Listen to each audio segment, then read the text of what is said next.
নমস্কার, কেমন আছেন আপনারা সবাই? দেবযানীস রান্নাঘরে আপনাদের স্বাগত জানাই। চাইনিজ খেতে আপনারা কে কে ভালোবাসেন? আমি কিন্তু ভীষণ ভালোবাসি। আর তার মধ্যে আমার সবচেয়ে ফেভারিট হলো এই চপসি। হ্যাঁ, যেটা আমি আজকে বাড়িতেই বানিয়ে ফেলেছি। আর তার সাথে বানিয়েছিলাম ভেজ মাঞ্চুরিয়ান বল। যদি ডিনারে এরকম একটা খাবার পাওয়া যায়, আশা করি কেউ হোটেলে আর খেতে চাইবে না। অনেকটা পয়সাও কিন্তু বেঁচে যাবে।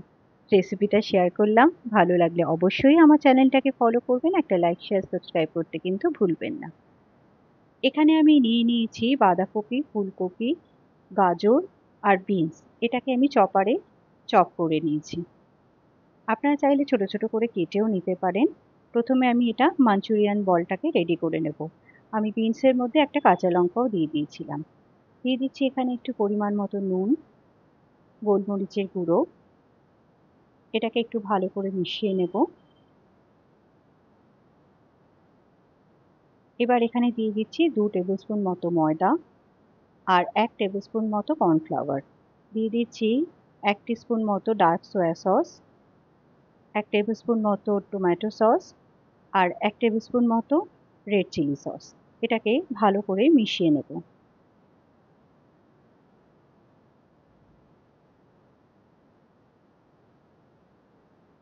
একটু সামান্য চিনির গুঁড়ো আমি এখানে অ্যাড করলাম, যেহেতু এত কিছু টক পড়েছে। এখানে তেল কিন্তু বেশ ভালো মতো গরম হয়ে গেছে। এভাবে বলের আকার করে এগুলোকে ছেড়ে দেব এবং লো টু মিডিয়াম ফ্লেমেই কিন্তু এটাকে ভাজবো, যাতে এটা ভেতর অবধি সুন্দর মতো ভাজা হয়ে যায়, যাতে একটু বলগুলো ক্রিস্পি হয়। একসাথে কিন্তু খুব বেশি বল দেবেন না, তাহলে এটা ওটার গায়ে লেগে যাবে। এভাবে অল্প অল্প করে দিয়ে আস্তে আস্তে করে এটাকে ভাজতে হবে। বলগুলো একটু লাল করে ভেজে নেব।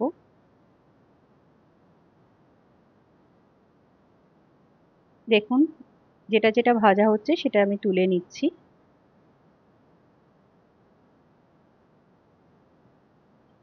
এগুলো ঠিক এভাবেই ভেজে নিতে হবে।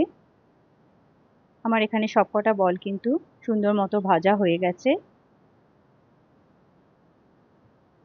এবার এখানে গ্রেভির জন্য নিয়ে নিয়েছি ক্যাপসিকাম, গাজর, বাঁধাকপি আর বিনস। এটাকে একটু বড় করেই কেটেছি। সামান্য একটু তেল দিয়ে দিলাম। পেঁয়াজটাকেও আমি এভাবে কেটে নিয়েছি। তেলটা গরম হয়ে গেলে এর মধ্যে দিয়ে দিচ্ছি রসুন ফোড়ন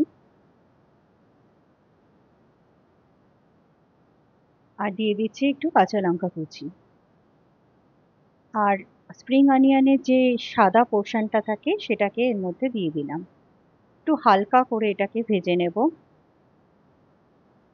এবার এখানে পেঁয়াজটা দিয়ে দিচ্ছি। পেঁয়াজটাকেও জাস্ট একটু হালকা করে ভেজে নেব, যাতে এটা একটু ট্রান্সপারেন্ট হয়ে যায়। এবার এখানে সমস্ত ভেজিটেবলগুলো দিয়ে দিচ্ছি।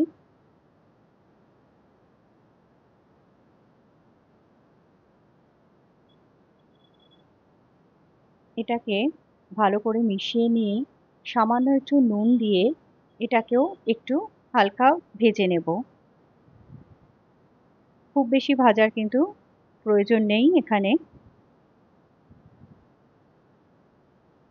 কারণ সবজির এই ক্রাঞ্চটাই কিন্তু চাইনিজ রান্নায় সবচেয়ে বেশি ভালো লাগে। এটা কিন্তু মোটামুটি ভাজা হয়ে গেছে।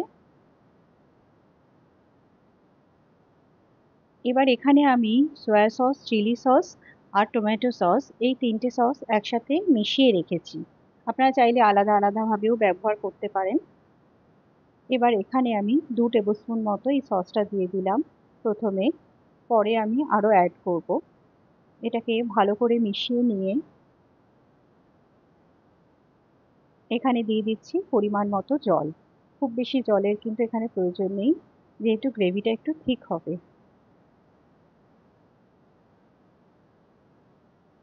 এখানে আমি আরেকটু সসের ব্যবহার করলাম।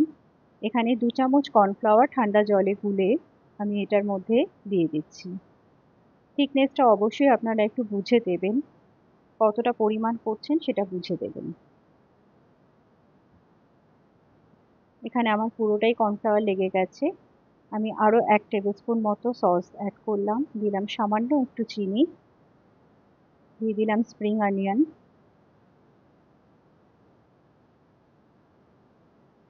এবার আমি মাঞ্চুরিয়ান বলগুলোকে এর মধ্যে ছেড়ে দিচ্ছি।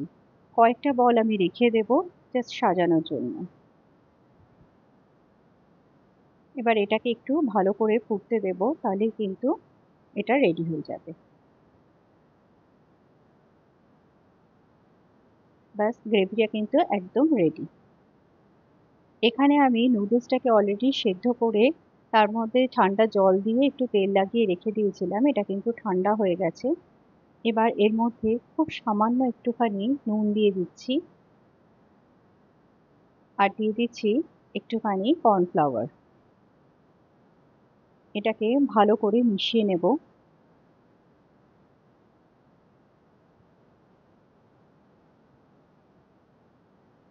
এখানে তেলটা কিন্তু বেশ ভালো মতো গরম হয়ে গেছে। অল্প অল্প করে এভাবে নুডলসটাকে ছেড়ে দেব এবং মোটামুটি মিডিয়াম টু হাই ফ্লেমেই কিন্তু এটা ভাজতে হবে,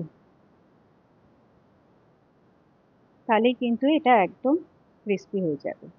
এটা দেখেই বুঝতে পারছেন। এখানে আমি নুডলসটা সাজিয়ে দিয়েছি, এবার মাঞ্চুরিয়ান গ্রেভিটাও এখানে দিয়ে দিচ্ছি।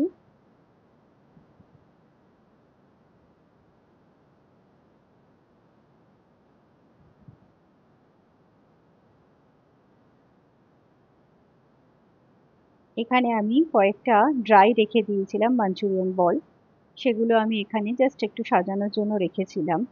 আর আমি একটা ডিমের পোচ দিয়ে এটাকে সার্ভ করেছিলাম। আমি একটুখানি ভেঙে দেখাচ্ছি আপনাদের টেক্সচারটা কিরকম এসছে। অসম্ভব ভালো হয়েছিল। অবশ্যই একবার এভাবে বানিয়ে দেখবেন বাড়িতে।